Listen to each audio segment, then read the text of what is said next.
So we've got a double header on Saturday, and the first match is India against Afghanistan down at the Rose Bowl in Southampton. So, I mean, a big mismatch on paper. The bookies, you're not going to get rich quickly by backing India to win, but I'm fairly sure they'll get the 2 points required here. India in whatever fashion is necessary, but I think probably the focus should be more on Afghanistan, Kev, because they've been well outclassed for the majority of the tournament, but they were praised the other day for at least batting out the 50 overs against England. I mean, that's got to be a positive for them, hasn't it?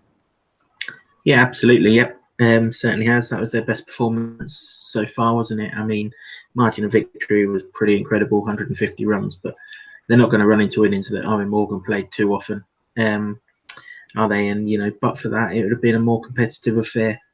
Obviously, he took the game away from Afghanistan, so I think their captain admitted they used it to get time in the middle, didn't they, at this level, which will be valuable for them down the line. But it's good to see that they can score runs. Now we need to see that they can keep things tight with the ball. And then once we see that, they've got a couple of games to put it all together and try and pull off a big upset, haven't they? All in things considered, they've been a bit of a mess, haven't they, Afghanistan? On and off the field, there seems to be, I mean, it happens with a lot of these Asian teams. It reminds me of Pakistan back in the day, where there's strange selection moves, rumblings of, you know, issues in the camp itself. And that can't be helping their cause. I mean, I saw on the verdict the other night, Bob Willis was absolutely slamming into them for saying that they should be more competitive overall. More was expected of them. I'm not sure an awful lot more was expected of Afghanistan. This is a difficult environment for them to be in. So, you know, I don't think they've been that bad at times. Obviously, these other issues haven't helped their cause. But one thing that's got to be a positive here for them is more familiarity against India. I mean, you mentioned pre-tournament, they tend to face India more often. Of all the big nations anyway, they're used to India more, aren't they? More in 2020 though than 50 over cricket. A lot of the recent Asia Cups have been T20 competitions. In fact, there's only twice they've played each other in ODIs. Funnily enough, one of them was at the Asia Cup last year, where the two teams actually tied. So, you know, before we go too mad on India, maybe we should reflect on the fact that they did tie that last game. Admittedly, we need to appreciate that there was no Virat Kohli and no Rohit Sharma for India on that occasion. And I'm pretty sure there was no Jasprit Bumrah either. So it certainly wasn't the first choice Indian side. And unfortunately for Afghanistan, Shahzad scored 120 odd. So yeah, from that point of view, they'll be up against it. But you know, it'll give them a bit of confidence that they've at least competed with India in the past. Yeah, this Indian batting lineup has been going well, but they've been dealt a blow at Shikhar Dhawan is ruled out for the rest of the tournament. I know you think at some point that this middle order is going to get exposed, but guys at the top do keep churning out the runs, whoever it may be. Sharma's been in great form. Rahul stepped in to the fray. Kohli doesn't even look anywhere near his best at the moment, but he's been ticking along fairly nicely still. Would you expect the same again in this game? Yeah, they've had a bit of a touch actually, India, haven't they, that Dhawan is out for the tournament. They're not pissing around. Is he, will he, won't he, whatever. They've ruled him out, and they've gone and got Rishabh Pant to replace him. He should have been in this squad right from the get-go. He's a very powerful player. He's very much in the Joss Buttler, Shimron Hetmeyer mould that can take a game away from a side at number 5. I have no idea what he was doing. Sat on his ass when this squad was announced, particularly when they played Vijay Shankar, who, as I pointed out, is terrible. And he looked even worse than that on Sunday, didn't he, when they played against Pakistan. So that's a good thing. Another good thing is Shankar went down in the nets on Thursday, so there's half a chance he's not going to play here, which would be a right touch for them as well. Yeah, I expect this Indian batting to get going, but all of a sudden Australia and England are looking really powerful with the bat. New Zealand churning out enough runs to win games. It's about time India turned up for the full 50 overs and gave us one of those 400 scores that they're capable of, because you just get the feeling someone's going to have to do it at some point in this tournament. Yeah, well, let's get onto some bets for the game then. And I mean, similar to a few fixtures here, I mean, a lot will depend who bats first in the game. I mean, can you see who would want to? What would India want to do? Would they want to bat first here, do you think, Kevin? Put a marker down, whatever? I think they'll bat first, because I think that's their go-to game, isn't it? I mean, if they win the toss, I would imagine they'll bat first. They're going to play 2 spinners, aren't they?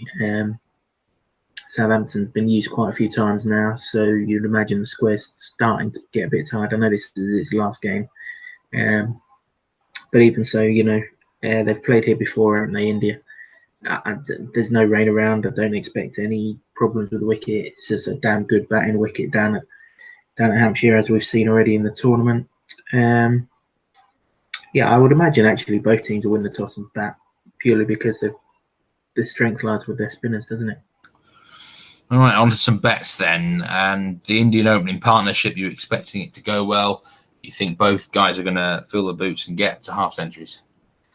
Yeah, I think there's value in it. Someone's done one of those request to bet things with Betway, or whatever they call it, Bet Your Way, or whatever they call it. And it's been priced up at 11-4 that both openers make 50. And that's Rahul and Sharma. Not just any 2 random Indian openers, has to be them too. Obviously, if one don't play, cash back time. Australia have already done this against Afghanistan, haven't they? Warner and Finch both scored 50s in the opening game of the tournament for them. South Africa would have done it if Hashim Amla didn't turn into snail mode. He fell 9 short when a pretty low target was achieved. Quinton de Kock had already got 50. So, you know, that would have been 2 out of 4 games. Pereira made 50 against them as an opener, and it was only Karuna Ratne getting caught up in all that, in that crazy Hamid Nabi over when he took 3 wickets in the over that denied that one. So they're not taking too many early wickets. In fact, the only game they took early wickets in was New Zealand, which spites me even more, because that was the only game I've taken them on with the new ball as well, wasn't it? So yeah, I mean, you just got to look at the 2 batsmen in question. In that game that I mentioned that they tied, Rahul did play and he did score a 50. Sharma scored a 50 in every innings in this competition so far. I've mentioned countless times when we've done India games, when Sharma starts filling his boots. They're big boots because they stay filled, and hopefully he'll fill his boots here, because obviously we're on him to be the top India batsman for the tournament, aren't we? And he's got a sizable lead already with the absence of Dhawan, and hopefully he'll build on that. I think 11-4 on them both to make 50. It's pretty good when you consider that their run lines are in the mid-40s as individuals, aren't they? So you're only basically doubling them up and getting a nice little enhanced price, needing a few extra runs on top. That does look like a good little bet, actually, at Betway on the request to bet section there. Just on that, Steve, I must admit, I don't think I'm finished with bets for this match. We're going to go through a couple more, but I'm going to request a few bets. I think this is one of those games where certain individuals can do certain good things, and so do keep an eye on my website in the lead up to this game. I'm likely to add more than the bets that we're going to discuss here. Yeah, absolutely. Yeah, keep your eye out there on Kev's website for all the weekend games. Often commit some later editions for the weekend matches with so much going on around the world in particular. 6s for this game. You don't think there's going to be that many, do you? No, I think the line's a little bit high. I don't see Afghanistan clubbing too many here. I know they've hit a few against England at Old Trafford, but that's Old Trafford, not the Ageas Bowl. And with all the best will in the world, I don't think England were particularly intensified with the ball, were they, when they knew they had 400 on the board and it was never getting chased. Fair play to the Afghanistan players who did club a couple of 6s. But, you know, there's clubbing Moeen Ali is a little bit different to clubbing Chahal and Kuldeep Yadav. They're obviously not going to get no 6s off Bumrah, who, you know, probably not going to get many off Bhuvi Kumar.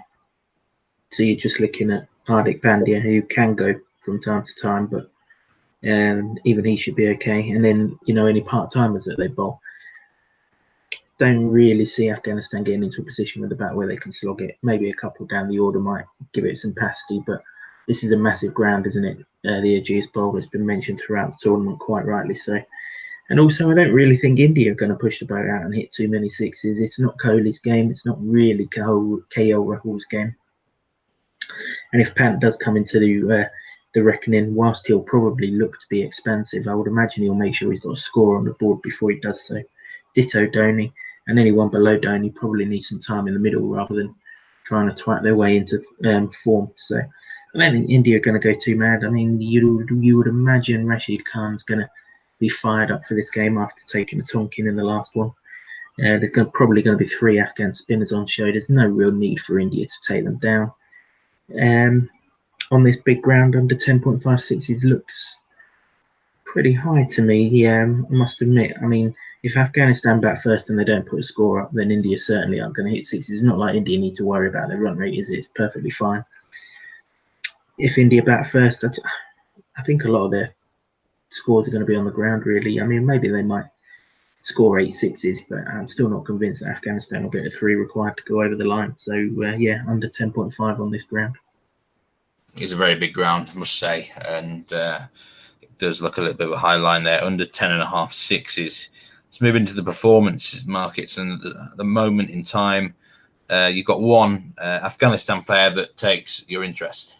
Yeah, he took my interest on Tuesday as well, didn't he? I mentioned it to you off air. The Afghanistan captain, assuming he is still the captain by the time this game starts, Gulbuddin Nayeeb, caught wind the other day that he was going to open the batting. I'd heard whispers that says I was getting dropped, and lo and behold, he did. And I bottled it because I didn't want him going up against Jofra Archer, but actually he was absolutely fine.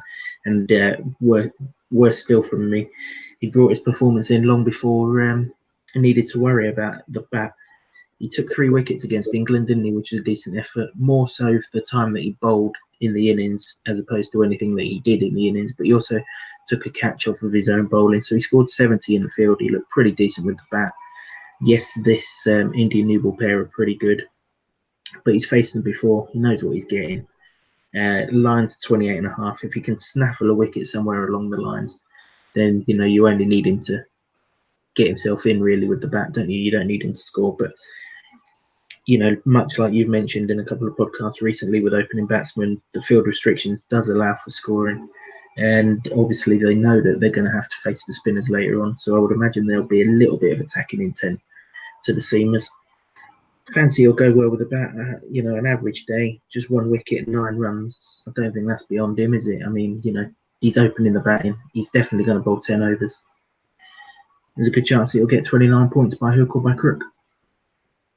Yeah, there's quite a few low lines with Afghanistan players, and I suppose if you look in detail, there might be some value to be had. I think you need fairly big bollocks to take some of these guys, but there's no doubt there's a dangling carrot for those who are brave. I'm personally not going to get involved in this particular game. I did look at Rohit Sharma's performance line at 56.5. You might as well take his runs, to be honest, which is in the 40s, I think, somewhere. But we're on this pick here for him and Rahul to get to half century, so that'll do me. I have to say Sharma does look very, very good in this tournament, though, and I wouldn't be opposed to betting on him getting a century again if I knew that they were batting first.